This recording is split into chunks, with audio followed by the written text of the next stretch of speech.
Hey guys, welcome back to my channel, Accidental Beauty. If you're new, welcome. My name's Laura. Today I am going to be doing a first impressions and review of the Clarins Teint Haute Tenue Plus Everlasting Foundation. This was gifted to me by a friend. So if you guys want to see my full first impressions and review, then please keep on watching.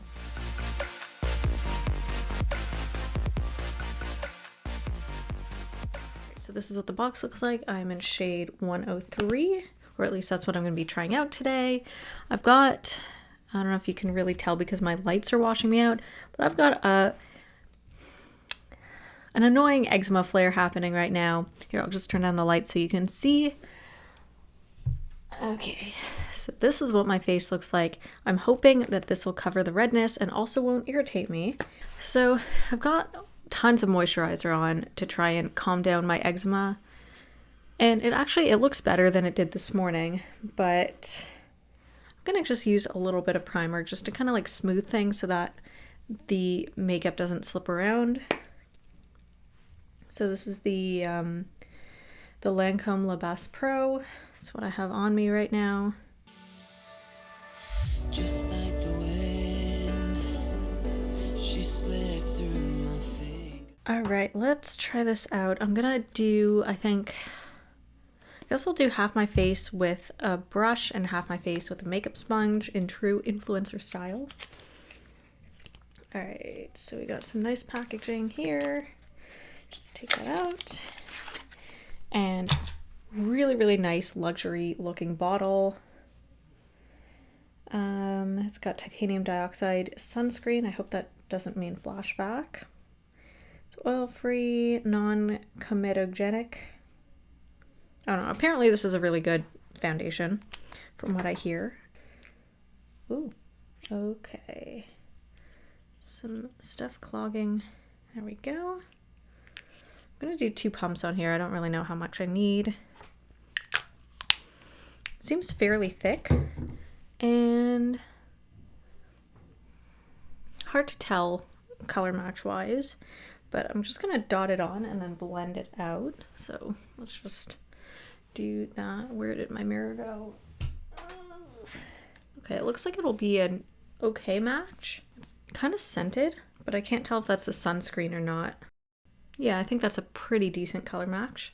All right, so let's do brush on the side, I guess. Look at that coverage. Okay, definitely seems to be shearing out a bit, but feels really nice on the skin.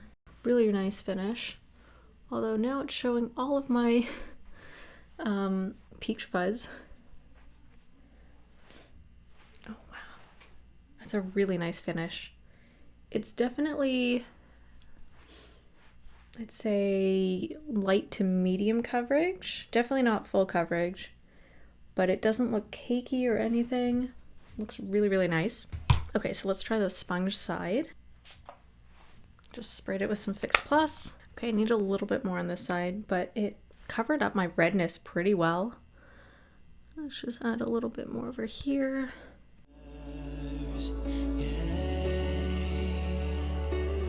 Just like the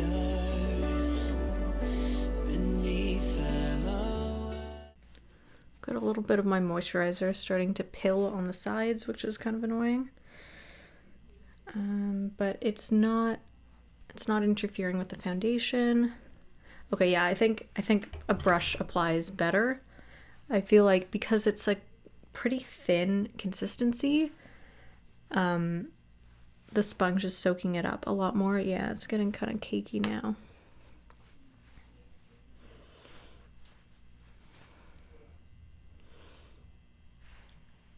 Okay, yeah, it's starting to cake.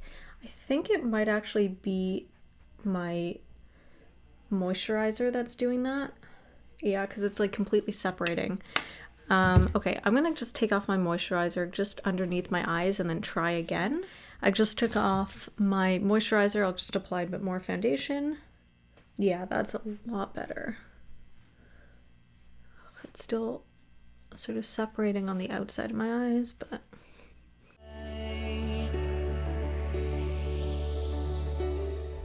doesn't seem to be separating too bad on my nose. It is a little bit, but I've seen worse.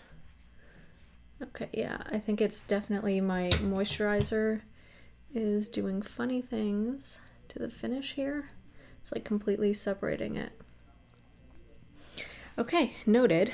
Oh, that is such a pretty finish. Looking at it in a mirror, yeah, I'd say it's kind of closer to light coverage. Let's add a little bit more, because why not?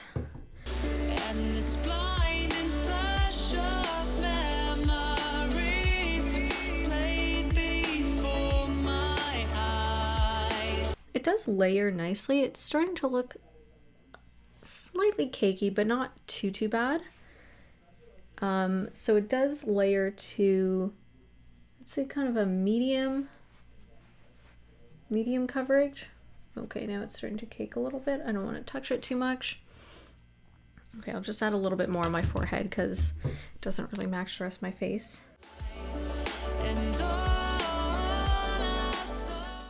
Okay, color match seems to be good. I know on camera I look very ghostly, but in person it actually looks pretty close to my skin color, maybe a little bit lighter, but I tend to prefer my foundations to be, if not a perfect match, then slightly lighter, because I'd rather it be lighter and then I can fix it rather than too dark for my skin tone and then it just looks weird.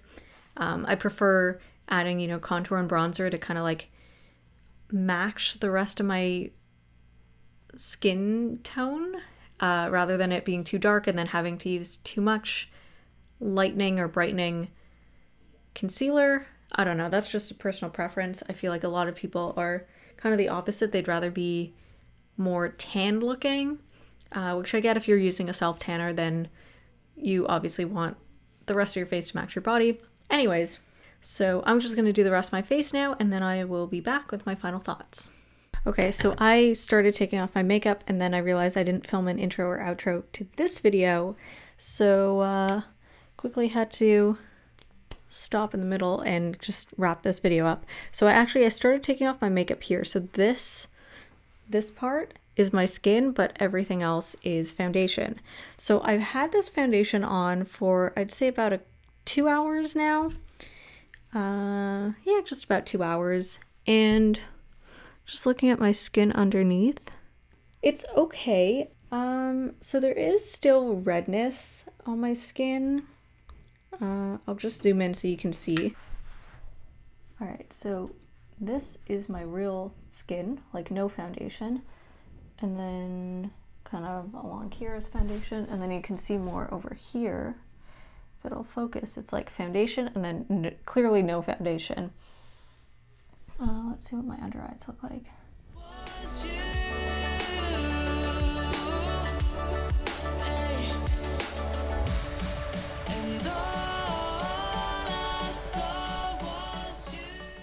I'm going to try and wear this foundation more because so far it doesn't seem to be irritating me too much. The only thing is there is some cakiness going on under my eyes. My concealer seems to be caking, which normally it doesn't do that. So I feel like it's only started to do that recently with my eczema flaring up really bad and me having to use more moisturizer. So I think it's just the moisturizer kind of interfering with the concealer formula and making it cake and kind of separate like that. I took off all my moisturizer and like eye cream and stuff, and my eyes look pretty good.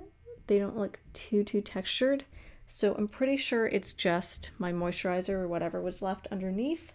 Overall, I didn't notice any creasing aside from my under eyes, but I don't think that has to do with the foundation. It seems to wear really nicely. It didn't seem to oxidize. So, so far so good. I really like this foundation, and I'm excited to use it some more. Unfortunately, it's not quite as full coverage as I'd like. When I'm doing kind of more elaborate makeup looks, I kind of like a really blank, flat canvas to, or I'm okay with some dewiness, but I really like a really flat, blank surface that I can work with. I really don't mind this foundation. Like, I definitely would wear it for not just, well, I'd wear it for every day for sure. It seems like a really nice everyday foundation, but I think I would wear it also for makeup looks. I just do prefer something a little bit more full coverage. Okay, so this is $46 Canadian, so I mean, actually not as much as I expected. Still kind of pricey, but not too bad. If you enjoyed this video, please give it a thumbs up. Let me know in the comment section below if you've used this foundation before. I'd love to hear your thoughts, what you think, kind of over time, if your opinion has changed. Subscribe to my channel if you haven't already, and I'll see you guys next time.